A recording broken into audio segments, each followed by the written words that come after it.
Sir ಎಲ್ಲ metform 500 mg. ಇದು metformin ಯಾವುದಕ್ಕೆ ಸರ್? ಶುಗರ್. ಇದು B P sir. Amlodipine 10 mg 5 mg ಬಂದಿದೆ ಸರ್. ಅದರ ಜೊತೆಗೆ ಟೆಲಿಸೈಟಿನ್ 40 mg ಇದೆ ಸರ್. ಇದು ಕೊಡ್ತೀರಾ ಬಿಪಿಗೆ? ಬಿ ಪಿ ಕೊಡ್ತೀವಿ ಸರ್. ಜಾಸ್ತಿ ಬಿ ಪಿ ಇದ್ದಾಗ ಇದು ಗೈಡ್ಲೈನ್ಸ್ ಪ್ರಕಾರ ಅದನ್ನ ಕೊಡ್ತೀವಿ ಸರ್. ಹಂಗಿದೆ ಬಿ ಪಿ ಅದನ್ನ ನೋಡಿಬಿಟ್ಟು ನಮ್ಮ ಎಮ್ ಅವರು ಹೇಳ್ತಾ ಮೆಡಿಸನ್ನ ಸಪ್ಲೈ ಮಾಡ್ತೀವಿ ಸರ್. Okay okay. ಇವಾಗ ಯಾವ ಥರ ಮಾಡ್ತಾ ಇದ್ದೀರಿ ಈಗ ನೀವು? ಸರ್ವೆ ಮಾಡೋದು, ಮನೆ ಮನೆಗೆ ಹೋಗೋದು? ಸರ್ ಮನೆಗೆ ಹೋಗಿ ಗೃಹ ಆರೋಗ್ಯ ಮಾಡ್ತಾ ಇರ್ತಾರೆ. ಬೆಳಗ್ಗೆ 9 ಗಂಟೆಯಿಂದ 5 ಗಂಟೆ ತನಕ. ಕರೆಕ್ಟಾಗಿ ಹೇಳಿ, ಸುಮ್ಮನೆ ಆಮೇಲೆ ನಮ್ಗೆ ಖುಷಿ ಪಡಿಸಿ ಹೇಳ್ಬೇಡ. ಇಲ್ಲ ಸರ್, ಕರೆಕ್ಟಾಗಿ ಗೃಹ ಆರೋಗ್ಯ ಅಂತ ಮಾಡ್ತಾ ಇದ್ದೀವಿ. ಯಾರು ಹೋಗ್ತಾರೆ ಸರ್?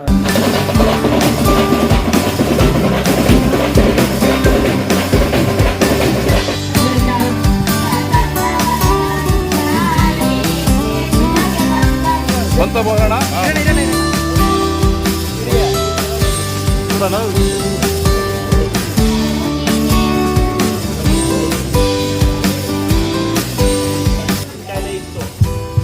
ಹೇಳಿಯಮ್ಮ. ಬಂದಿದ್ದಾರೆ ಬೇರೆ ನೀವು ಹೇಳೋದು?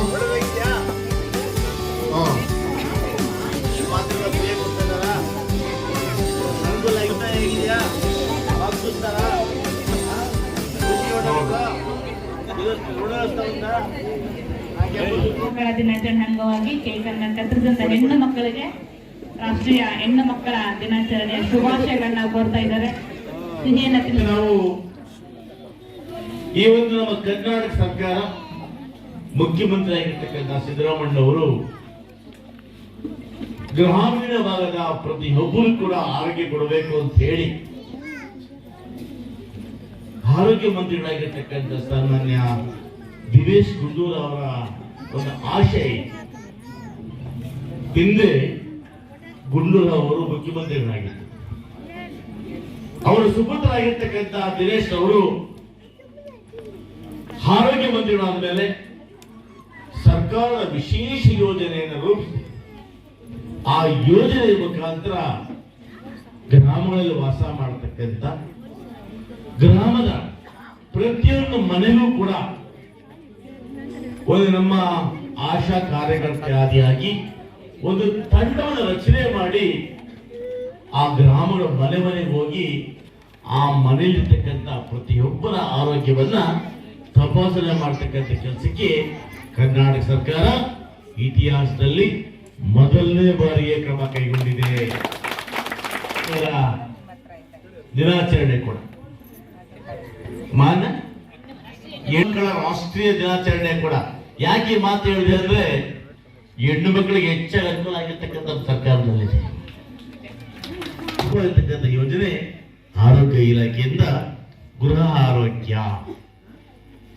ಇವತ್ತು ನಮ್ಮ ಮಂತ್ರಿಗಳು ಖುದ್ದಾಗಿ ನಮ್ಮ ಗ್ರಾಮಕ್ಕೆ ಬಂದಿದ್ದಾರೆ. ಬೇರೆ ಭಾಷಣ ಮಾಡೋದು ಬೇಡ. ಇವತ್ತು ಏನಕ್ಕೆ ಬಂದಿದ್ದಾರೆ ಅಂದ್ರೆ ಗ್ರಾಮೀಣ ಭಾಗದಲ್ಲಿ ನಾವು ಕೊಟ್ಟಿರ್ತಕ್ಕಂಥ ಯೋಜನೆ ಎಷ್ಟರ ಮಟ್ಟಿಗೆ ಸಫಲ ಆಗಿದೆ, ಯಾರ್ಯಾರು ಯೋಜನೆ ಸಲ್ಲುತ್ತಾ ಇದೆ ಅದನ್ನ ಖುದ್ದಾಗಿ ಮಂತ್ರಿಗಳು ನನ್ನ ಕ್ಷೇತ್ರಕ್ಕೆ ವಿಶೇಷವಾಗಿ ಮಾಗೋದಿಗರು ಬಂದಿದ್ದಾರೆ. ಹಂಗಾಗಿ ನಿಮ್ಮೆಲ್ಲರ ಪರವಾಗಿ ಗೌರವಾನ್ವಿತ ಮಂತ್ರಿಗಳನ್ನ ನಾನು ಅಭಿನಂದಿಸ್ತೇನೆ. ಸ್ಕೀಮ್ಗಳು ಎಲ್ಲರೂ ಮಾಡ್ತಾರೆ, ಪೇಪರ್ಗಳಲ್ಲಿ ಮಾಡ್ತಾರೆ ಸ್ಕೀಮ್ಗಳು, ಆದ್ರೆ ಯಾರು ಕೂಡ ಖುದ್ದ ಪರಿಶೀಲನೆ ಮಾಡೋದಿಲ್ಲ. ಇದೇನಪ್ಪ ತೋರುತ್ತೆ ಅಂದ್ರೆ ಅವರ ಆಸಕ್ತಿ, ಅವರ ಇಲಾಖೆಯಲ್ಲಿರ್ತಕ್ಕಂಥ ಒಂದು ಶ್ರದ್ಧೆ ಇದೆಲ್ಲ ನೋಡಿದೆ. ಇವತ್ತು ನಿಮ್ಮೂರ ಆ ಯೂನಿಟ್ ಬಂದಾಗ ಪ್ರತಿಯೊಂದನ್ನು ಕೂಡ ಅಧಿಕಾರಿಗಳೊಟ್ಟಿಗೆ ಕೂಲಂಕುಷ ಪರಿಶೀಲನೆ ಮಾಡಿದ್ರು. ಯಾವ ಮಾತ್ರೆ ಕೊಡ್ತಾ ಇದ್ದೀರಿ, ಯಾವ ಟೆಸ್ಟ್ ಮಾಡ್ತಾ ಇದ್ದೀರಿ, ಯಾವ್ಯಾವ ಕಾಯಿಲೆ ಪತ್ತೆ ಆಗಿದೆ, ಅವ್ರಿಗೆ ಯಾವ ರೀತಿ ನೀವು ಚಿಕಿತ್ಸೆ ಕೊಡ್ತೀರಿ, ಇವೆಲ್ಲವನ್ನು ಕೂಡ ಸ್ವತಃ ಅವರೇ ಖುದ್ದಾಗಿ ಆ ಮಾಹಿತಿಯನ್ನು ಪಡ್ಕೊಂಡ್ರು. ಇದರ ಒಟ್ಟಿಗೆ ಆ ಕೆಲವು ಮನೆಗಳಿಗೆ ಅವರೇ ಭೇಟಿ ಕೊಟ್ಟು ಆ ತಾಯಂದಿರ ಆ ಮನೆಯಲ್ಲಿರ್ತಕ್ಕಂಥ ಮುಖ್ಯಸ್ಥರನ್ನು ಭೇಟಿ ಮಾಡಿ ಸರ್ಕಾರದ ಅನುಕೂಲ ಆಗಿದೆಯಾ ಇಲ್ಲವಾ ಎಂಬ ಮಾಹಿತಿಯನ್ನ ಖುದ್ದಾಗಿ ಮಾನ್ಯ ಸಚಿವರೇ ಪಡ್ಕೊಂಡಿದ್ದಾರೆ. ಇನ್ನೊಂದು ತಾಲೂಕು ಆಸ್ಪತ್ರೆ ಮಾಡಬೇಕು, ಯಾಕಂದ್ರೆ ಪಾಪ್ಯುಲೇಷನ್ ಬಹಳ ಜಾಸ್ತಿ ಇದೆ. ಆ ಬೂದಿಕೋಟೆ ಹೋಬಳಿ ಎರಡೂ ಸ್ಟೇಟ್ಗೆ, ಒಂದು ಆಂಧ್ರ ಒಂದು ತಮಿಳುನಾಡು, ಎರಡೂ ಕಡೆಗಳಿರೋದ್ರಿಂದ ಆ ಘಾತದಲ್ಲಿ ಕೂಡ ಬೂದಿಕೋಟೆ ಹೋಬಳಿ ಬಹಳ ದೊಡ್ಡದಾಗಿರೋದ್ರಿಂದ ಅಲ್ಲಿ ಒಂದು ತಾಲೂಕು ಆಸ್ಪತ್ರೆ ಮಾಡಬೇಕು ಅಂತ ವಿನಂತಿಯನ್ನು ಮಾಡಿದ್ದೇನೆ. ಅವರ ಅವಕಾಶ ನೋಡಿಕೊಂಡು ಸಾಧಕ ಬಾಧಕಗಳು ನೋಡ್ಕೊಂಡು ಮಾಡ್ತೀವಿ ಅಂತ ಹೇಳಿದ್ದಾರೆ. ಅದು ಒಂದು. ಎರಡನೇದು, ಬೂದಿಕೋಟೆಯಲ್ಲಿ KSRTC ಬಸ್ ಸ್ಟ್ಯಾಂಡ್ ಇಲ್ಲ. ಹಿಂದೆ ಕೂಡ ನಾನು ಗೌರವದಿಂದ ಸಾರಿಗೆ ಮಂತ್ರಿಗಳಾಗಿರ್ತಕ್ಕಂಥ ರಾಮಲಿಂಗಾರೆಡ್ಡಿಯಲ್ಲಿ ಮನವಿ ಮಾಡಿದ್ದೇನೆ. ಅವ್ರು ಜಾಗ ಕೊಟ್ಟರೆ ಬಸ್ ನಿಲ್ದಾಣ ಮಾಡಿಬಿಡ್ತೀವಿ ಅನ್ನೋ ಭರವಸೆಯನ್ನು ಕೊಟ್ಟಿದ್ದಾರೆ. ಇವತ್ತು ಹಿಂದೆ ಏನು PHC ಇತ್ತು ಅದು ಆ ನಗರದ ಬೂದಿಕೋಟೆಯ ಮಧ್ಯಭಾಗದಲ್ಲಿದೆ. ಜೊತೆಗೆ ಆ ರಸ್ತೆಗೆ ಹೊಂದ್ಕೊಂಡಿರೋದ್ರಿಂದ ಇವತ್ತು ನಾವು ಹೊಸದಾಗಿ ಅಲ್ಲಿ 2 ಎಕರೆ ಜಮೀನನ್ನ ನನ್ನ ಅವಧಿಯಲ್ಲೇನೆ ಮಂಜೂರು ಮಾಡಿಸಿ ಹೊಸ PHC ಕಟ್ಟಿದ್ದೇವೆ. ಹಂಗಾಗಿ ಈ ಜಾಗ ಇವತ್ತು ನಿರುಪಯುಕ್ತವಾಗಿದೆ. ಅಲ್ಲೆಲ್ಲ ಕೂಡ ನಾವು ಡಿಮಾಲಿಷ್ ಮಾಡಿಬಿಟ್ಟಿದ್ದೀವಿ. ಈಗ ಜನ ಎಲ್ಲ ಆಕ್ರಮಿಸ್ಕೊಡ್ತಾರೆ. ಆದ್ರಿಂದ ನಾವು ದಯಮಾಡಿ ಇಲಾಖೆ ಅಗತ್ಯ ಇಲ್ಲವೋ ಆ ಜಾಗವನ್ನ ನಾವು KSRTCಗೆ ವರ್ಗಾವಣೆ ಹಸ್ತಾಂತರ ಮಾಡಿದ್ರೆ ಅಲ್ಲಿ ಒಂದು ಒಳ್ಳೆ ಕಾಂಪ್ಲೆಕ್ಸ್ ಮತ್ತು ಒಳ್ಳೆ ಬಸ್ ನಿಲ್ದಾಣನ ಕಟ್ಟಲಿಕ್ಕೆ ಅನುಕೂಲ ಆಗ್ತದೆ. ದಯಮಾಡಿ ಅದನ್ನು ಮಾಡಿಕೊಡ್ಬೇಕು ಅಂತೇಳಿ ನಾನು ಸಚಿವರಲ್ಲಿ ಮನವಿಯನ್ನು ಮಾಡಿದ್ದೇನೆ. ಹೆಣ್ಣು ಮಗುವಿನ ಹೆಣ್ಣು ಮಕ್ಕಳ ರಾಷ್ಟ್ರೀಯ ದಿನಾಚರಣೆ ಅಂದರೆ ಹೆಣ್ಣು ಮಗುಗೆ ನಾವು ಹೆಚ್ಚು ಆದ್ಯತೆ ಕೊಡಬೇಕು ಅಂತ ಹೇಳಿ ಇಡೀ ರಾಷ್ಟ್ರ ಮಟ್ಟದಲ್ಲಿ ಈ ದಿನವನ್ನು ನಾವು ಮಾಡಿ ಅವರಿಗೆ ವಿಶೇಷವಾದಂಥ ರೀತಿಯಾಗಿ ಏನು ಅವರ ಒಂದು ಜೀವನದಲ್ಲಿ ಸುಧಾರಣೆ ಮಾಡೋದಕ್ಕೆ ಏನೇನು ಅನುಕೂಲತೆಗಳು ಮಾಡೋದಕ್ಕೆ ಈ ಒಂದು ದಿನವನ್ನು ಕಾರ್ಯಕ್ರಮ ಕೂಡ ಎಲ್ಲ ಕಡೆ ಮಾಡ್ತಾರೆ. ಇದರ ವಿಶೇಷ ಉದ್ದೇಶ ಏನಂತ ಹೇಳಿದ್ರೆ ಹೆಣ್ಮಗುವಿನ ಒಂದು ಆರೋಗ್ಯ ಮತ್ತು ಶಿಕ್ಷಣ ಇದನ್ನು ನಾವು ನೋಡ್ಕೊಳ್ಳುವಂಥದ್ದು ಬಹಳ ಮುಖ್ಯ. ಯಾಕಂದರೆ ಹೆಣ್ಣು ಗಟ್ಟಿಯಾಗಿದ್ದರೆ ಹೆಣ್ಣು ಹುಟ್ಟಿಸುವಂಥ ಮಗು ಕೂಡ ಅಷ್ಟೇ ಚೆನ್ನಾಗಿರುತ್ತೆ, ಅಷ್ಟೇ ಗಟ್ಟಿಯಾಗಿರ್ತದೆ. ಹೆಣ್ಣು ಗಟ್ಟಿ ಇಲ್ಲದೆ ಹೋದರೆ ಅವರ ಶಿಶುನು ಕೂಡ ಗಟ್ಟಿ ಇರೋದು. ಅದಕ್ಕೆ ತಾಯಿಯ ಆರೋಗ್ಯ, ಹೆಣ್ಣು ಮಕ್ಕಳ ಆರೋಗ್ಯ ಬಹಳ ಮುಖ್ಯ. ನಮಗೆ ಪ್ರತಿಯೊಂದು ಹೆಣ್ಮಗುವಿಗೆ ಎಲ್ಲ ರೀತಿಯ ನಾವು ಪೋಷಣೆ ಮಾಡ್ತಕ್ಕಂಥದ್ದು, ಅವರನ್ನು ನೋಡ್ಕೊಳ್ಳುವಂಥದ್ದು ಬಹಳ ಮುಖ್ಯ. ಇವತ್ತು ನಮ್ಮ ಸಮಾಜದಲ್ಲಿ ಹಿಂದೆ ಎಲ್ಲ ಹೆಣ್ಮಗು ಹುಟ್ಟಿದ ತಕ್ಷಣ ಅಯ್ಯೋ ಏನಪ್ಪ ಮಾಡೋದು, ಗಂಡು ಮಗು ಹುಟ್ಟಲಿಲ್ಲ ಅಂತ ಒಂದು ವ್ಯಥೆ ಪಡೋದು. ಅದು ಹೋಗ್ಬಿಡ್ಬೇಕು.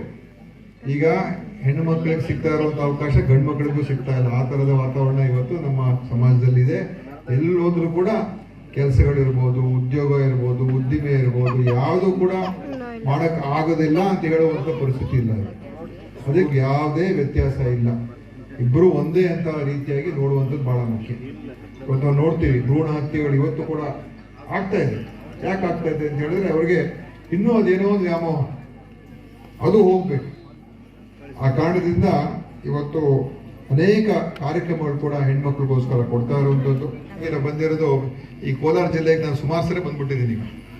ಇದು 7ನೇ ಬಾರಿ. ಬಹುಶಃ ಯಾವ ಜಿಲ್ಲೆಗೂ ಇಷ್ಟು ಭೇಟಿ ಕೊಟ್ಟಿಲ್ಲ ಮಂತ್ರಿಯಾಗಿ. ನಾನು ಕೋಲಾರ ಜಿಲ್ಲೆಗೆ 7 ಬಾರಿ ಬಂದ್ಬಿಟ್ಟಿದ್ದೀನಿ. ಮಂಗಳೂರು ಉಸ್ತುವಾರಿ ಜಿಲ್ಲೆ ಬಿಟ್ಟರೆ ಇದು.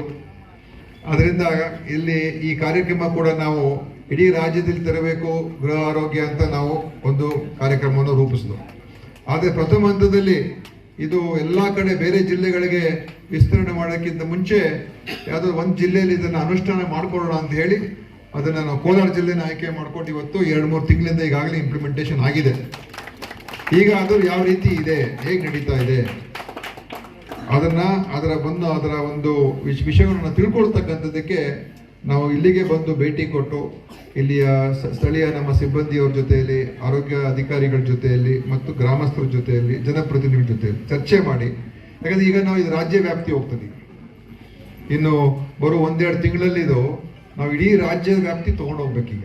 ಸೊ ಅದರಿಂದ ಇಲ್ಲಿ ಏನು ಕಲ್ತಿದ್ದೀವಿ, ಇಲ್ಲಿ ಏನೇನು ನ್ಯೂನತೆ ಇದೆ, ಇದರಲ್ಲಿ ಎಲ್ಲಿ ನಾವು ಸರಿಪಡಿಸ್ಕೋಬೋದು, ಯಾವ ಥರ ಮಾಡಿದ್ರೆ ಸರಿಯಾದ ಇಂಪ್ಲಿಮೆಂಟೇಷನ್ಗೆ ಅವಕಾಶ ಆಗ್ತದೆ, ಅದನ್ನೆಲ್ಲ ತಿಳ್ಕೊಂಡು ಈಗ ಕೋಲಾರ ಮಾದರಿ ಇಡೀ ರಾಜ್ಯಕ್ಕೆ ಆಗುತ್ತೆ. ಈಗ ಕೋಲಾರ ಮಾದರಿ ಇಡೀ ರಾಜ್ಯಕ್ಕೆ ಇವತ್ತು ಬಹಳ ಒಳ್ಳೆ ಯೋಜನೆ ಇದು. ಅಂದರೆ ನಮ್ಮ ಇಲಾಖೆಯ ಏನು ನಮ್ಮ CHOಗಳು ಇರ್ತಾರೆ, ಹೆಲ್ತ್ ಆಫೀಸರ್ಗಳು, ಕಮ್ಯುನಿಟಿ ಹೆಲ್ತ್ ಆಫೀಸರು, ಆಮೇಲೆ ನಮ್ಮ ಏನು ಹಿಂದೆ ANM ಅಂತ ಹೇಳ್ತಾ ಇದ್ದು, ಈಗ ಅವರು PHCO ಅಂತ ಕರಿತೀವಿ, ಅವರು ಮತ್ತು ಆಶಾ ಕಾರ್ಯಕರ್ತರು ಎಲ್ಲ ಪ್ರತಿಯೊಂದು ಮನೆಗೂ ಭೇಟಿ ಕೊಡಬೇಕು.